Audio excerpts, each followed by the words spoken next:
What's up to my furry friends on YouTube? Today I'm going to show you how to factory reset your iPhone. Once you do this, your iPhone is going to be completely wiped out and it's going to appear just like you bought it as new on the home page. You're going to have to restart all again, so be sure that you actually want to factory reset before you do it. In order to do this though, you're going to head over to settings, and like most of my tutorials, the factory reset is going to be in the general. So you're just going to scroll down towards that third block of settings. Right at the top, general is going to be right there.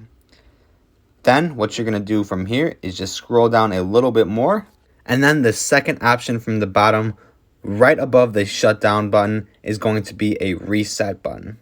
Now you're going to have to click on that, and then it's going to come up with a bunch of different options on how you want to reset. There's a bunch of different things you could reset, but what we're looking for this purpose of the tutorial is the erase all content and settings. This is going to factory reset for you. If you have iCloud and you have documents or data, you might get a pop-up here or any sort of pop-up making sure that you want to confirm to reset.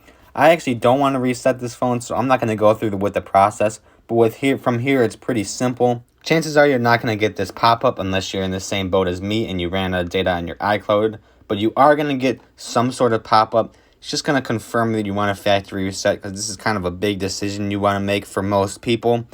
It's going to have you enter your passcode probably a couple times or your iCloud password a couple times. Just go through all the steps, let it do its thing, and then you should be out on the other side of factory reset.